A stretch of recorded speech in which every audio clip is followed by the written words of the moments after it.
con este saludo de bienvenida, de agradecimiento por estar aquí presentes. Muchos estáis participando en los dos cursos que simultáneamente estamos realizando en este fin de semana.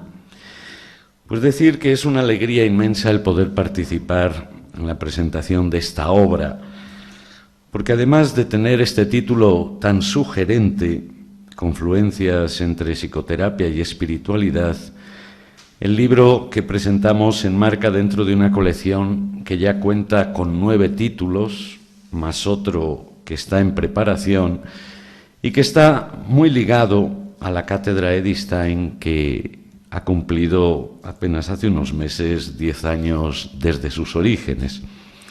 Una cátedra y una colección de libros que tienen como objetivo central y fundamental favorecer el diálogo, la comprensión y la colaboración entre los diversos ámbitos humanistas y científicos que tienen por objeto el estudio y la preocupación por la persona humana. La colección de la que forma parte este volumen que hoy presentamos lleva por título Colección de Antropología, Psicología y Espiritualidad, y recoge, al menos hasta el día de hoy, todas las intervenciones que se han ido sucediendo en el marco temático de la Cátedra Edith Stein. Quizás muchos de vosotros os preguntéis el porqué del nombre Edith Stein, y la respuesta en el fondo es muy sencilla, visto a la luz de lo que significa y representa este personaje, que además de haber sido declarada, como bien saben, patrona de Europa en el año 1999, todo su itinerario biográfico y espiritual giró en torno a una pregunta fundamental: ¿quién es el ser humano? ¿Qué es lo que lo constituye?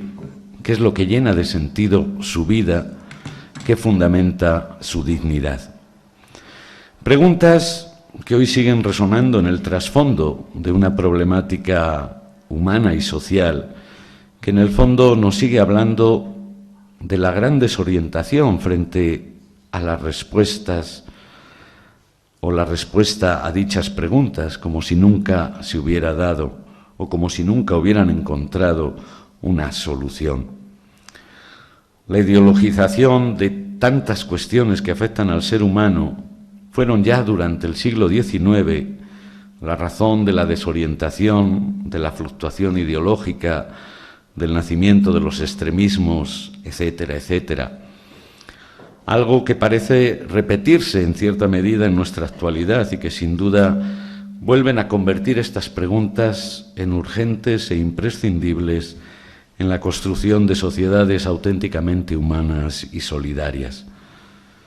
Más allá de las fake news, de la posverdad, del transhumanismo y el poshumanismo, de las ideologías, etcétera, y con la vista puesta en la problemática aún presente y a veces ensanchada de injusticia, discriminación, etcétera, por no hablar de problemas más concretos como el paro, los abusos, la violencia, la manipulación, la mentira, la corrupción.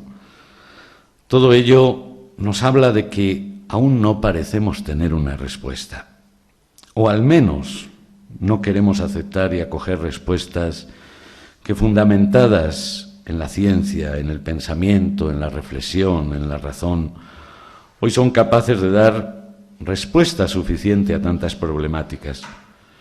Surge la duda de si estamos ciegos o preferimos estar ciegos. Sería un tema ciertamente de amplio calado de discusiones. Hago mención a esta realidad latente simplemente para evidenciar que hoy volvemos a tener la necesidad de encontrar respuestas satisfactorias, que no caigan en la trampa de lo fácil o de los reduccionismos, sean ideológicos o dogmáticos. El hombre necesita darse respuestas, dar un sentido, ser acogido y vivirse a sí mismo en la unidad de todo su ser. Edith Stein representa en gran medida esta búsqueda, en su abandono de la religión materna judía y el paso al ateísmo, en su lucha feminista por los derechos de la mujer, siendo pionera en el ámbito político y universitario, su interés por la psicología y la filosofía, así como por todas las ciencias y artes humanistas, su entrada en la Escuela Fenomenológica de Husserl, su inserción en la universidad, su búsqueda interior más allá de lo material, que la llevan a encontrar la certeza de un ser capaz de dar sentido a todo.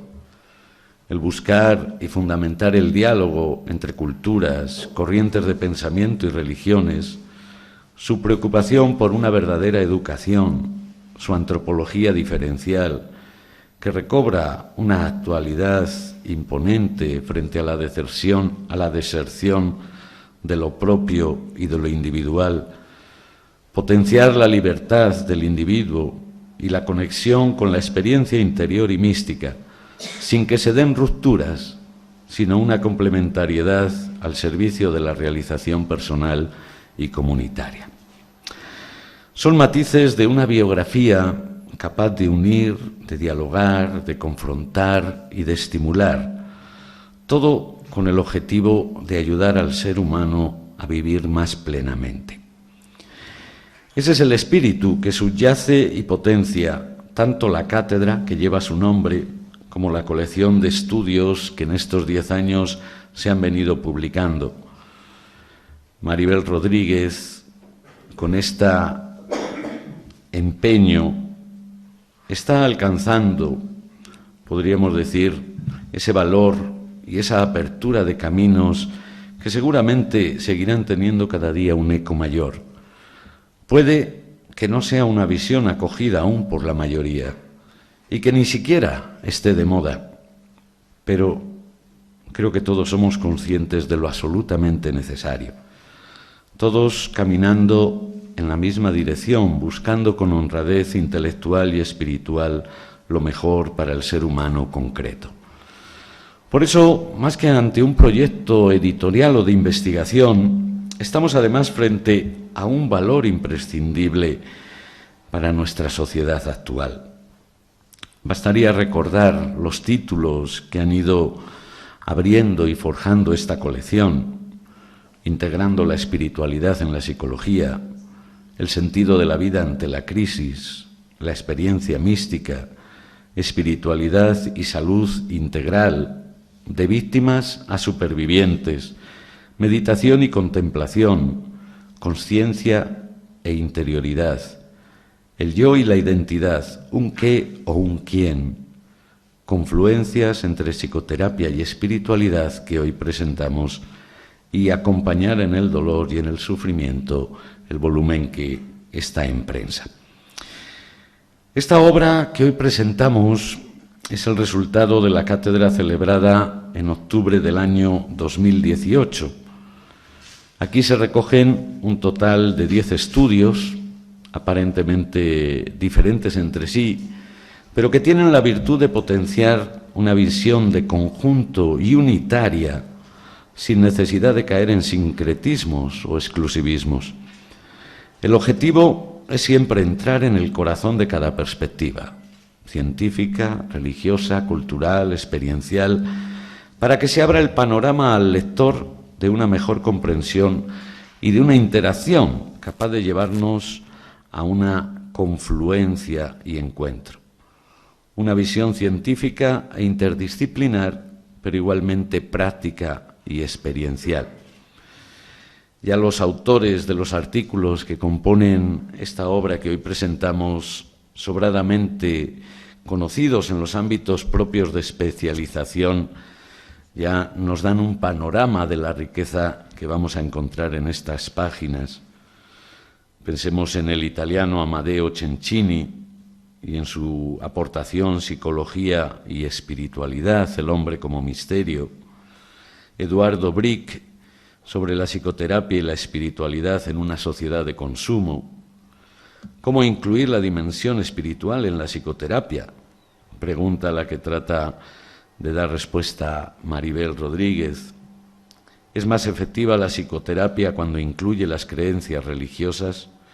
Resultados de la investigación de Michael King. Espiritualidad, perdón y psicoterapia.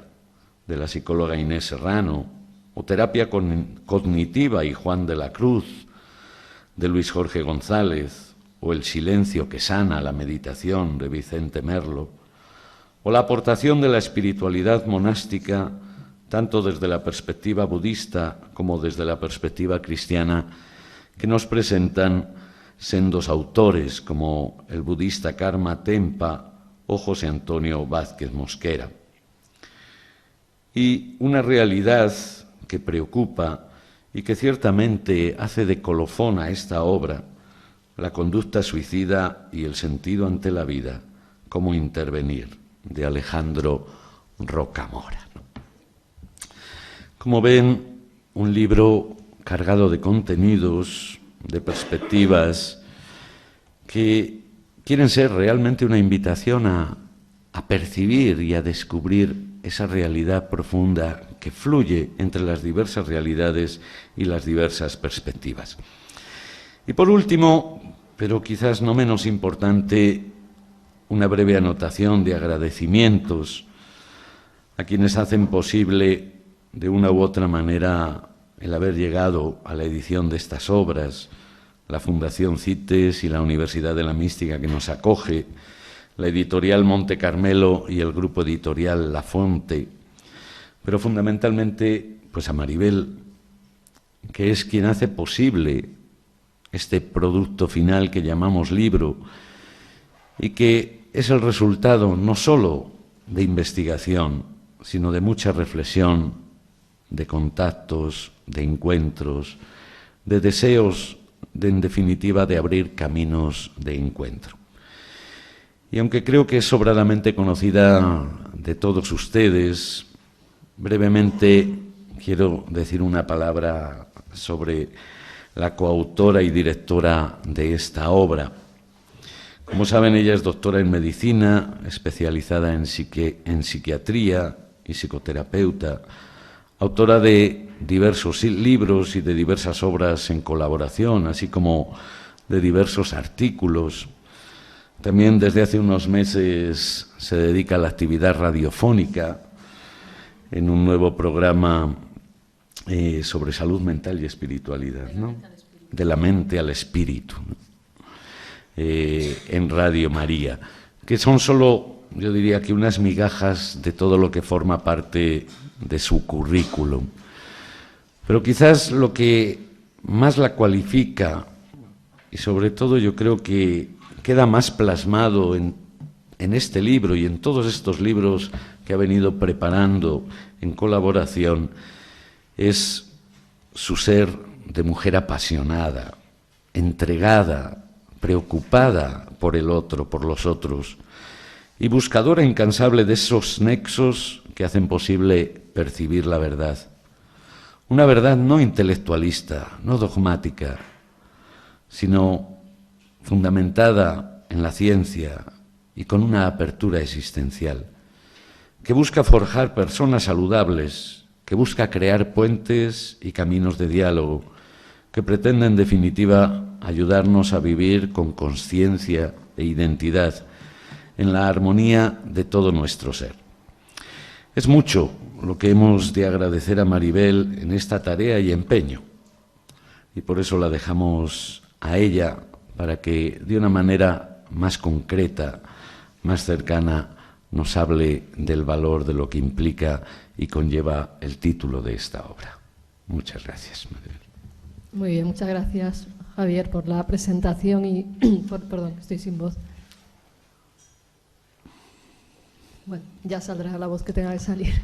Bueno, muchas gracias por la presentación y las buenas palabras, que también implican mi agradecimiento por la oportunidad de aportar a esta casa estos libros, las ideas de los congresos, por una piedra que me lanzaron hace 10 años o más, ¿no? Hace 11 años, de poder tomar esta iniciativa y tener el privilegio de tender estos puentes, porque yo me siento una persona que ha estado mucho en los puentes, de escuchar pues versiones diversas de la vida, diferentes culturas, diferentes puntos de vista, también por lo que escucho diariamente en consulta, y al final me encuentro con la necesidad de generar confluencias entre esas perspectivas, porque en todas podemos ver elementos de verdad, no todas son igualmente verdad, no hablo de un relativismo, sino de un perspectivismo, como diría Ortega, donde diferentes puntos de vista aportan una verdad más amplia, más rica, aportan más dimensiones, y es la idea también del libro,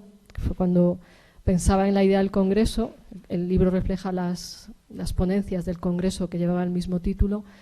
Pensaba en cómo unir diferentes perspectivas, porque al fin y al cabo tanto la psicoterapia como la espiritualidad buscan el bien del ser humano, buscan que la persona crezca, que resuelva sus conflictos. Las psicoterapias más profundas pretenden que la persona llegue a su dimensión esencial, no es un mero cambio externo, sino que se busca una transformación interior y que la persona conecte con lo que es, con su luz, con su fuerza, con su potencial, y en el fondo, por un camino distinto, buscan llegar a esa esencia personal que antes planteabais como alma, y a veces la psicoterapia es un primer paso para llegar a esa dimensión, o no necesariamente tiene por qué ser así. De hecho, hace poco me decía una persona que por qué no había incluido la espiritualidad en su psicoterapia si yo he escrito sobre esto, ¿no? Y yo le decía, bueno, es que no ha surgido, yo no puedo ponerlo como una parte de la receta. O sea, parto del respeto máximo hacia las personas a las que atiendo, no es una imposición la espiritualidad. Si alguien viene con otra petición, yo no voy a decir, pues te voy a poner aquí una dosis de espiritualidad que te va a sentar bien, ¿no? Bueno, a raíz de ahí pues, se plantea, pues si quieres que se ponga aquí, pues podemos hablar, y aún así ese tema ha estado a veces dentro de las conversaciones, ¿no? Pero creo que a veces, por la fragmentación en la que vivimos, la persona que va al psicoterapeuta le da como reparo hablar de espiritualidad. Como decía Víctor Frankl, hoy en día se ha reprimido más la cuestión de la religión y la espiritualidad que la cuestión de la sexualidad. A mucha gente no le produce pudor hablar de sexualidad, pero sí le produce pudor hablar de su visión espiritual o religiosa, ¿no? Entonces, a veces incluso ocurre en una relación de psicoterapia que hasta que llegamos ahí hay otras preguntas previas, o bien hay personas que llegan a consulta planteando que no tienen con quién hablar de esto. Y obviamente yo no pretendo sustituir al sacerdote, ni al director espiritual, ni nada parecido, pero sí, como cualquier persona que se dedica a la ayuda, coger aquello con lo que la persona viene a la consulta, sea lo que sea la cuestión, el conflicto que sea, y la espiritualidad es un aspecto más que incide en la vida psicológica, que incide en lo que nos sucede. Y de ahí esa idea de unir, también porque en mi experiencia personal, ambas perspectivas, tanto la psicológica, psicoterapéutica, como la espiritual, han enriquecido mi vida, y desde mi trabajo cotidiano veo la necesidad de que la psicoterapia no se quede en una visión parcial, que solamente es como un maquillaje que hace que la persona funcione mejor en su vida cotidiana, sino que la lleve a su verdad. Y en lo espiritual, que lo espiritual se acerque a lo psicológico, para comprender mejor pues, los nuevos avances de la ciencia, ¿no? O sea, que creo que a veces nos vamos a un extremo o a otro, en resumen, y que tanto la psicología necesita aprender de lo espiritual, como la espiritualidad necesita enriquecerse de lo psicológico, porque en el fondo son dimensiones que están unidas. O sea, cuando llegáis aquí no llega el espíritu por un sitio, el cuerpo por el otro, la mente por el otro, llegáis como una unidad, un pack completo, ¿no? Y en nuestra realidad cotidiana somos una unidad, somos una realidad completa. Y de hecho en el origen de las religiones, voy a poner aquí alguna reflexión, en el origen de las religiones todo estaba unido. Los primeros chamanes, los líderes espirituales de todas las tradiciones, y parto desde el origen, no es que no tengan valor las religiones de ahora, sino que en el origen las intuiciones espirituales también tienen una dimensión psicológica de comprensión del ser humano, y en toda religión hay una serie de indicaciones de conducta, de reflexión, de discernimiento, etcétera, y todo es como una especie de unidad. O sea, el ser humano inicialmente lo tiene todo junto, ¿no? Pero en el desarrollo del pensamiento se van generando elementos de diferenciación, donde en esa diferenciación progresiva se desarrolla el pensamiento científico, lo cual lleva un cierto mecanicismo, es decir, entender al ser humano como una máquina, como un mecanismo, y se diferencia ese pensamiento científico, perdona si corro, a veces me pongo a correr y no me doy cuenta, bajo un poco el ritmo. El pensamiento científico se separa de la religión, o se separa de lo mágico, y lógicamente también se separa de lo espiritual, Y desde la Ilustración la razón es algo preeminente sobre el resto de cosas, al menos en el mundo actual vemos que la razón, a veces siendo una sin razón, pero bueno, sería otro tema, que no siempre el sentido común es el más común de los sentidos, ¿no? Pero se ha dado una preeminencia a la razón, al pensamiento científico, que ha llevado a una fragmentación de los conocimientos de tal manera que el médico no tiene por qué saber de filosofía, el sacerdote no tiene por qué saber de psicología, el psiquiatra no tiene por qué saber de religión, y se genera un conocimiento fragmentado de tal manera que cada profesional ve su parcelita de realidad del ser humano y no aborda lo demás. Igual que cuando voy al especialista del riñón, igual no tiene en cuenta que también hay que evaluar el corazón, solamente ve el riñón, cuando igual el riñón está mal porque el corazón no funciona, ¿no? Y ahí vamos con el conocimiento general. O sea, vivimos en una realidad fragmentada donde cada saber se ha compartimentado, se han generado burbujas estancas y eso también empobrece el pensamiento de un lado y de otro. La ciencia sin filosofía acaba en ideología también y acaba siendo un pensamiento cerrado sobre sí mismo que parece que tiene una verdad última porque ha olvidado la epistemología. Y no quiero meter aquí un rollo muy denso, pero un poco la reflexión de que una ciencia sin un fundamento filosófico es una ciencia perdida, o una psicología sin una profundidad es, como diría Edith Stein y otros, una psicología sin alma. La medicina también se ha convertido en una medicina sin alma en muchas ocasiones. Y voy a esto que decía Gregorio Marañón, médico conocido, ilustre de la historia de España, que decía que el médico que solo sabe de medicina ni de medicina sabe, ¿no? Es que a veces en medicina estamos así. Realmente mi experiencia en la carrera de medicina era como me están enseñando a ver cómo funciona una máquina, no una persona, ¿no? O estudio la anatomía en un cadáver, pero no un ser vivo, etcétera, ¿no? O sea, hemos llegado a reduccionismos muy fuertes y a una despersonalización importante en las ciencias de la salud. De ahí la inquietud de recuperar ese alma perdida y de superar esas visiones parciales, como vemos en la figura, ver desde un solo lado puede ser incompleto, incluso engañoso, ¿no? Aquí cada lado nos muestra una visión de la verdad, pero puede hacernos obviar lo que se ve desde el otro lado. Y así estamos incluso dentro de las diferentes escuelas psicológicas, que cada una tiene una idea de persona y se pelea con la idea de persona que tiene el otro. El que estudia la conducta dice que todo es conducta, el que estudia el mundo interior dice que todo es subjetividad, y ahí vamos. Entonces, considero importante ampliar puntos de vista. También es la idea de esta cátedra, en la que siempre hay ponencias desde diferentes disciplinas y también desde diferentes culturas y religiones, porque necesitamos dialogar unos con otros, necesitamos escucharnos para tener un mundo que esté más equilibrado, en paz, en orden, y no vivir en burbujas, y no vivir en los egoísmos, o no vivir en los narcisismos de que solamente tenemos desde una perspectiva toda la razón, ¿no? La idea es tener una antropología más completa, es decir, una idea del hombre más amplia, al menos desde la psicología, aportando, por lo que es la cuestión del libro, ¿no?, desde la psicología una visión del hombre más amplia, pero también que la espiritualidad se abra a este diálogo con la ciencia. Y en general es algo enriquecedor.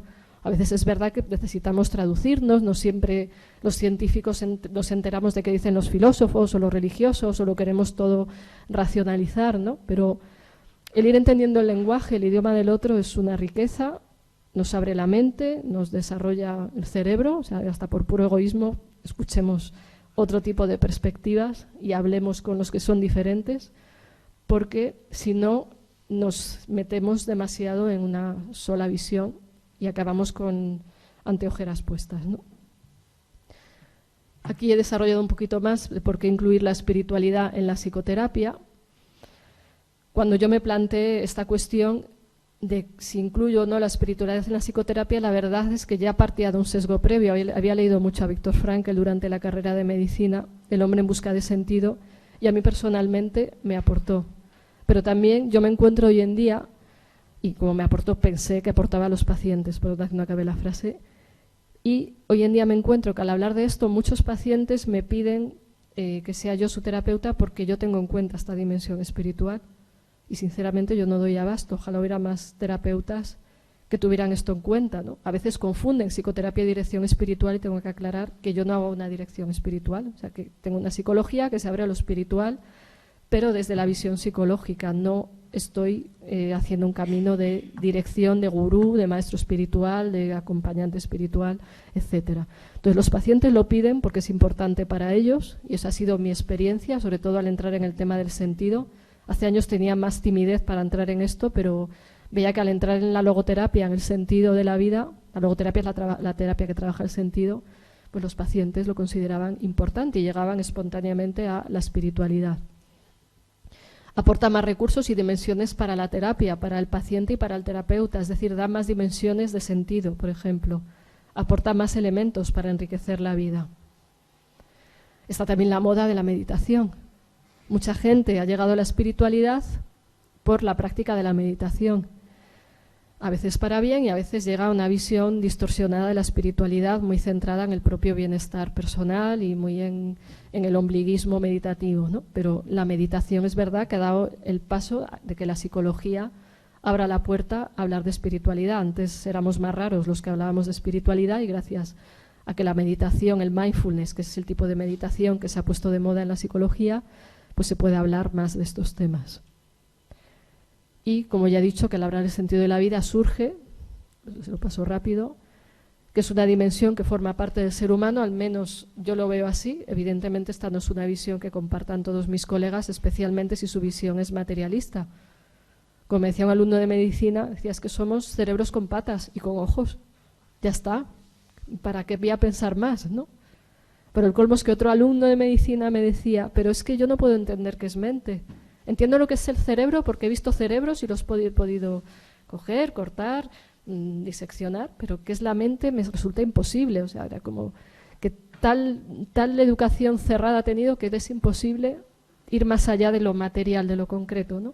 Entonces, para mí es una dimensión que abre a lo no material y que en el fondo a todos nos ocupa. O sea, el tema del amor a todos nos importa. O sea, amar, ser amados, y eso no es algo tangible. Absolutamente, no tenemos un termómetro de capacidad de amar, ¿no? Y eso desde la visión de la logoterapia de Frankl tiene que ver con el espíritu, una elección de amar a los demás, ¿no? La espiritualidad también es importante tenerla en cuenta porque tiene que ver con maneras de entender la realidad, tiene que ver con las creencias de las personas, con su cultura. Yo estuve unos 12 años en un centro de atención a inmigrantes de Médicos del Mundo y venían personas, cuando la Seguridad Social no atendía a inmigrantes, les atendíamos allí, y venían personas que tenían otra religión, otra visión, y era necesario entender que su manera de vivir tenía que ver con su religión. Hoy en día en la sanidad pública esto no es tan raro, pero hace años era más difícil porque no estábamos habituados. Y aún así, aunque hoy en la sanidad pública lleguen personas de otras culturas, hay poco interés, poca inquietud por entender la cultura del otro. Y eso empobrece el trato, empobrece la comprensión, genera conflictos y hay muchos malentendidos muchas veces, ¿no? Entonces, de ahí que hayan surgido disciplinas desde hace décadas, como la psicología y la psiquiatría transcultural, ayudan a entender a lo que ocurre en la mente de personas con otras creencias y otras culturas, y eso tiene que ver mucho con lo espiritual. En otras culturas viven totalmente imbuidos de una visión espiritual y religiosa de la vida, aunque aquí no sea así, ¿no? En momentos de crisis, sufrimiento, ante la muerte, pues surge la cuestión de la espiritualidad. Muchos enfermos, por ejemplo, terminales, aunque no han sido religiosos ni espirituales, se les activa esta cuestión porque se les activan las grandes preguntas. O ante la propia muerte, ¿qué es la muerte? ¿Qué es la vida? ¿No? Surgen esas preguntas y es importante tenerlo en cuenta y respetarlo, ¿no? Y respetarlo no es solo tenerlo en cuenta, sino respetar la perspectiva del otro, como hacía la Madre Teresa de Calcuta, que siempre respetaba, por ejemplo, ritual funerario de la persona que muriera, de la religión que fuera, ¿no? O sea, no le imponía la suya, sino que respetaba la religión de origen de la persona a la que estaba atendiendo, ¿no? Pues en esto igual hemos de respetar, ¿no? La espiritualidad también se ha relacionado, según muchos estudios, en general con mejor salud mental, en unos pocos con peor salud mental. Cuando la espiritualidad se vive muy egocéntricamente o de manera inadecuada, pues puede generar pues diferentes formas de patología, por ejemplo las sectas, ¿no? Y tiene que ver con la identidad personal, con quién soy yo. Algo hemos hablado antes, seguiremos en el fin de semana, ¿no? Pero veremos que para muchas personas, y por ahí lo habéis preguntado, que la esencia personal sería el alma, ¿no? Pues para muchas personas eso tiene que ver con su identidad.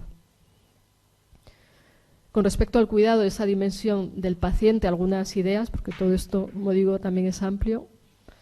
Tenerla en cuenta para mí, ya respetarla y cuidarla, o sea, tener en cuenta que la persona tiene una dimensión espiritual que la hace digna y valiosa y que esa persona es lo mismo que yo, o sea, mi visión de persona ya es cuidar del otro, aunque no hablemos ni de religión ni de espiritualidad, porque esa persona viene porque igual le da miedo hablar en público, pues no voy a entrar que es el sentido de la vida, bla, bla, bla, porque no me está pidiendo esto, ¿no? Pero mi visión del otro es verle desde su dignidad, ver su valor intrínseco, porque en el fondo pues tiene una esencia espiritual, ¿no? Atender al contexto del paciente, a su realidad cultural y religiosa. Entonces, si puedo preguntar si la persona es creyente, no es creyente, que es importante para ella, que no lo es, o puede surgir en la conversación, o bien puede no ser relevante. O sea, la actitud tiene que ser siempre de respeto, no es que tenga la receta de la espiritualidad para todo el que entra por la puerta.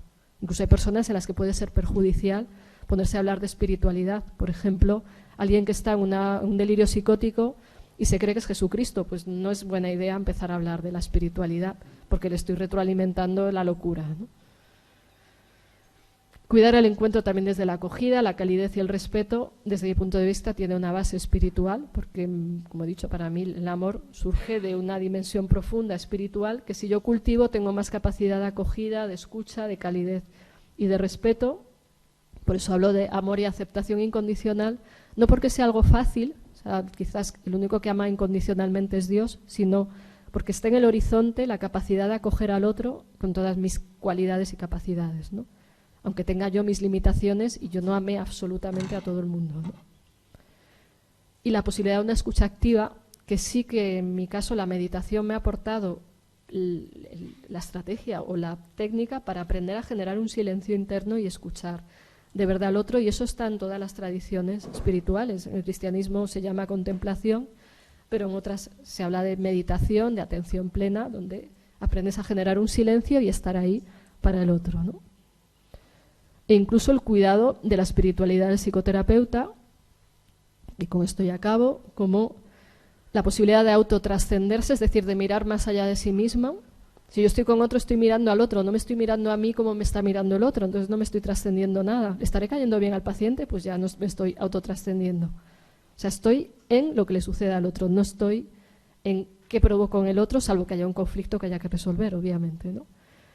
Entregarse desde lo profundo, y eso solo es posible si yo me conecto con lo profundo, y obviamente habrá días que me salga mejor y días que estoy empanada, pues ¿qué vamos a hacer? Pero al menos es la intención, ¿no?